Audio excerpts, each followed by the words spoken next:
ഇവിടെ M1, M2, M3 എന്നീ മാസുകളെ പുള്ളിയിലൂടെ കടന്നുപോകുന്ന ഒരു സ്ട്രിങ്ങുമായാണ് ബന്ധിപ്പിച്ചിരിക്കുന്നത്.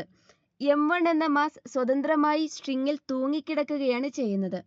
അതേസമയം M2, M3 എന്നീ ബ്ലോക്കുകൾ ഒരു റഫ് ഹൊറിസോണ്ടൽ ടേബിളിന് മുകളിലാണ് ഉള്ളത്. M1, M2, M3 എന്നിവയുടെ മാസ് സെയിം ആണ് എന്ന് ക്വസ്റ്റ്യനിൽ പറയുന്നുണ്ട്. അങ്ങനെയാണെങ്കിൽ M1 എന്ന മാസിന്റെ ഡൗൺവേർഡ് ആക്സിലറേഷൻ കാണാനാണ് ക്വസ്റ്റ്യനിൽ നമ്മളോട് ചോദിക്കുന്നത്.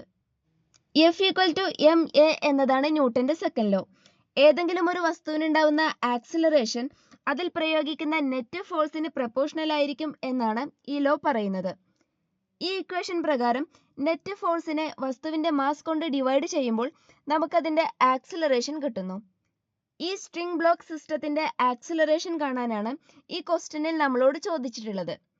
ഇവിടെ എല്ലാ ബ്ലോക്കുകളെയും സ്ട്രിംഗ് ഉപയോഗിച്ച് കണക്ട് ചെയ്തിരിക്കുന്നതിനാൽ അവയെല്ലാം ഒന്നിച്ച് ഒരേ ആക്സിലറേഷനിലായിരിക്കും മൂവ് ചെയ്യുന്നത്. ഈ സിസ്റ്റത്തിന്റെ ആക്സിലറേഷൻ എന്ന് പറയുന്നത് ഇവിടെയുള്ള net external force divided by the total മാസിന് ഈക്വൽ ആയിരിക്കും. ടോട്ടൽ മാസ് എന്ന് പറയുന്നത് ഈ സിസ്റ്റത്തിലുള്ള എല്ലാ മാസുകളുടെയും സമ്മിന് ഈക്വൽ ആയിരിക്കും. അതിനാൽ ഇവിടെയുള്ള പുള്ളിംഗ് ഫോഴ്സ് എന്ന് പറയുന്നത് ഇതിന് ഈക്വൽ ആയിരിക്കും. ഇവിടെ M1 എന്ന ബ്ലോക്കിൽ ഗ്രാവിറ്റി ഒരു ഫോഴ്സ് പ്രയോഗിക്കുന്നുണ്ട്. അത് ഈ ബ്ലോക്കിന്റെ വെയിറ്റിന് ഈക്വൽ ആയിരിക്കും. ഈ ഫോഴ്സ് കാരണം ഈ ബ്ലോക്ക് താഴേക്ക് ആക്സിലറേറ്റ് ചെയ്യാൻ ശ്രമിക്കും. എന്നാൽ ഈ ബ്ലോക്ക് അങ്ങനെ താഴേക്ക് ആക്സിലറേറ്റ് ചെയ്യാൻ ശ്രമിക്കുമ്പോൾ M1 എന്ന ബ്ലോക്കുമായി M2, M3 എന്നീ ബ്ലോക്കുകളെ ബന്ധിപ്പിച്ചിരിക്കുന്നു എന്നതിനാൽ M1 എന്ന ബ്ലോക്കിനോടൊപ്പം അവയും ലെഫ്റ്റ് സൈഡിലേക്ക് ആക്സിലറേറ്റ് ചെയ്യാൻ ശ്രമിക്കും.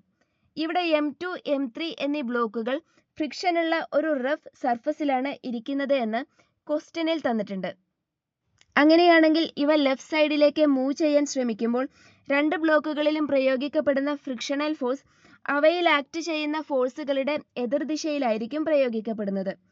അതിനാൽ ഇവിടെ ഗ്രാവിറ്റേഷണൽ ഫോഴ്സിന് പുറമെ ഫ്രിക്ഷണൽ ഫോഴ്സും കൂടി എക്സ്റ്റേണൽ ഫോഴ്സായി ഈ സ്ട്രിംഗ് ബ്ലോക്ക് സിസ്റ്റത്തിൽ പ്രയോഗിക്കപ്പെടുന്നുണ്ട്.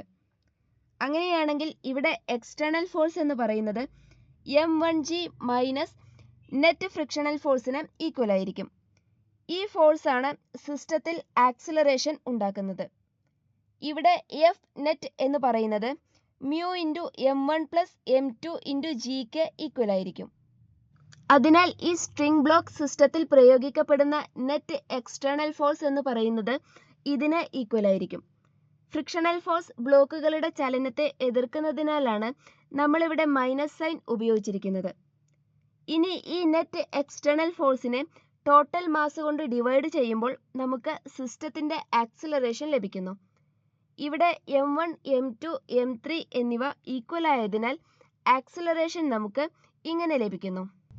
ഇവിടെ സ്ട്രിങ്ങിലുണ്ടാവുന്ന ടെൻഷൻ ഫോഴ്സ് സ്ട്രിംഗ് ബ്ലോക്ക് സിസ്റ്റത്തിനുള്ളിൽ മാത്രമായി പ്രവർത്തിക്കുന്ന ഒരു ബലമായതിനാലും അതായത് ഒരു ഇന്റേണൽ ഫോഴ്സ് ആയതിനാലും അത് പരസ്പരം റദ്ദാക്കപ്പെടുന്നതിനാലുമാണ് മൊത്തത്തിലുള്ള സിസ്റ്റത്തിന്റെ ആക്സിലറേഷൻ കണക്കാക്കാൻ നമ്മൾ ടെൻഷൻ ഫോഴ്സിനെ ഉൾപ്പെടുത്താതിരുന്നത്. എങ്കിലും ഓരോ പ്രത്യേക ബ്ലോക്കിന്റെയും ചലനം വിശകലനം ചെയ്യുമ്പോൾ ടെൻഷൻ ഫോഴ്സിനെ ഒരു എക്സ്റ്റേണൽ ഫോഴ്സായി കണക്കാക്കുകയും ഫ്രീ ബോഡി ഡയഗ്രത്തിൽ ഉൾപ്പെടുത്തുകയും വേണം. ആ സമയത്താണ് ടെൻഷന്റെ യഥാർത്ഥ മൂല്യം കണ്ടുപിടിക്കാൻ സാധിക്കുന്നത്.